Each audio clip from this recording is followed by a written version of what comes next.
ابدال کے cadet school کے تیسری جماعت کے بچے سے پوچھا گیا تمہارے نبی کا نام کیا؟ اس نے کہا کہہ جاتا۔ آپ اندازہ کرو یہ ہماری حالت، والدین کو اس کی فکر نہیں، وہ سمجھتے صرف جوگر بوٹ پہ لا دیے اور بیکن میں داخل کرا دیا، بس ہم نے اولاد کا حق ادا کر۔ مسلمان والدین کی ذمہ داریاں اس سے بڑھ ہیں۔ خیر میں عرض کر رہا ہوں کہ دین اسلام مکمل ضابطۂ حیات، مکمل طرز زندگی ہے۔ آج یورپ کو اور عیسائیت کو، جو موجودہ عیسائیت ہے، ان کو تو غسل کا طریقہ معلوم نہیں ہے،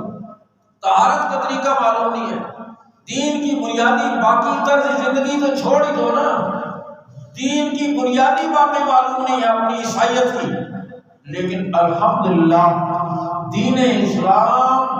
صدیاں بیت جانے کے بعد آج بھی دوپہر کے چمکتے ہوئے سورج کی طرح ہمارے پاس قرآن کا ایک ایک حکم بھی محفوظ ہے، نبی کا ایک ایک فرمان بھی محفوظ ہے، نبی صلی اللہ علیہ وسلم کی ایک ایک ادا بھی محفوظ ہے۔ آپ صلی اللہ علیہ وسلم کی پوری زندگی بعثت کے پہلے دن سے لے کر غار حرا کی خلوتوں سے لے کر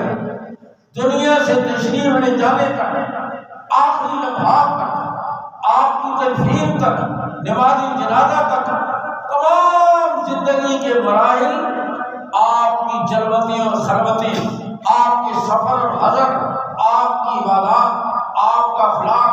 آپ کا نظام سیاست، آپ کا جہاد، ایک ایک ادا الحمدللہ امت کے سامنے صدیاں بیت جانے کے بعد بھی محفوظ ہے اور انشاءاللہ قیامت تک محفوظ رہے گا۔ آپ اندازہ فرمائیں نا، حضور اقدس صلی اللہ علیہ وسلم کے ارشادات کو محفوظ رکھنے کے لیے جو راوی حدیثیں نقل کرتے ہیں، حضرت ابو ہریرہ رضی اللہ عنہ سے کسی نے، صحابہ تو خیر سارے عادل ہیں، لیکن صحابہ کے بعد تابعین، تبع تابعین جو حدیثیں نقل کرتے ہیں، تبع تابعین نے تابعی سے نقل کی، تابعی نے صحابی سے نقل کی، صحابی نے حضور صلی اللہ علیہ وسلم سے نقل کی، امام بخاری نے اپنے استاد سے نقل کی، انہوں نے اپنے استاد، تو یہ جو صحابہ کے بعد راوی ہیں، ان کے حالات کی زندگیوں کو پرکھا گیا۔ 7 لاکھ اسماء و رجال کا پورا فن بنایا گیا۔ یہ جو راوی حدیثیں نقل کرنے والے ہیں، ان کی زندگیوں کو کھنگالا گیا، ان کا تقویٰ کیسا تھا، ان کی ذہانت کیسی تھی، ان کا حافظہ کیسا تھا۔ 7 لاکھ افراد کی زندگیوں کو کھنگالا گیا جو حدیث نقل کرنے والے ہیں۔ یہ کوئی اندھے کی لاٹھی نہیں ہے، دین اسلام مکمل طور پر، میں آپ کے سامنے اگر ایک حدیث بیان کرتا ہوں تو مجھے معلوم ہے کہ میں نے کن سے پڑھی، انہوں نے کن سے پڑھی، انہوں نے کن سے پڑھی، انہوں نے کن سے پڑھی، انہوں نے کن سے پڑھی۔ ابو ہریرہ تک یہ پورا سلسلہ نسب اور روحانی اور علمی سلسلہ نسب محفوظ ہے، لکھا ہوا ہے ہمارے پاس، محفوظ ہے،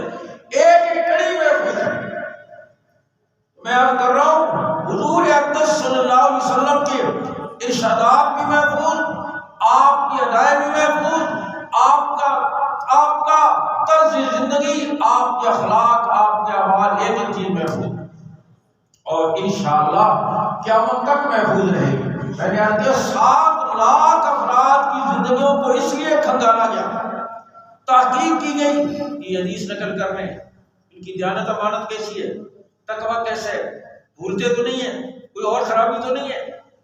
ایک شخص ایک محدث کے پاس گئے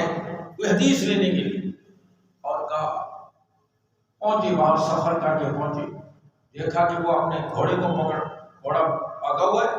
گھوڑے کو پکڑنا چاہ رہے، اور گھوڑے کو پکڑنے کے لیے جیسے لوگوں کی عادت ہوتی ہے جھول یوں کرتے ہیں جانور کے سامنے تاکہ اس کو یہ شبہ ہو، یہ امید ہو کہ اس کی جھول میں کوئی گھاس وغیرہ ہے، اس طرح جھول اوپر کر کے وہ گھوڑے کو پکڑ رہے تھے۔ یہ پہنچے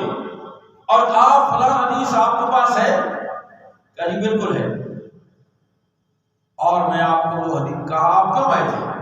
کہا وہ حدیث لینے کے لیے آیا تھا لیکن اب لینے کے ارادہ نہیں ہے آپ سے، میں واپس جاؤں۔ کہا کیوں؟ کہا اس لیے کہ اگر آپ ایک جانور کو، آپ کی جھول میں کوئی چیز نہیں ہے لیکن آپ نے گھوڑے کو یہ دھوکہ دیا ہے کہ آپ کی جھول میں گھاس ہے، اگر آپ ایک جانور کو دھوکہ دے سکتے ہیں تو آپ ایک انسان کو دھوکہ دے سکتے ہیں۔ مجھے آپ کی جانت پر اعتبار نہیں رہا، لہذا میں آپ سے ضرور کے نشین ہے۔ آپ اندازہ کریں اتنی احتیاط کے ساتھ یہ مبارک دین الحمدللہ آج ہمارے پاس محفوظ ہے اور انشاءاللہ قیامت کی صبح تک محفوظ رہے گا۔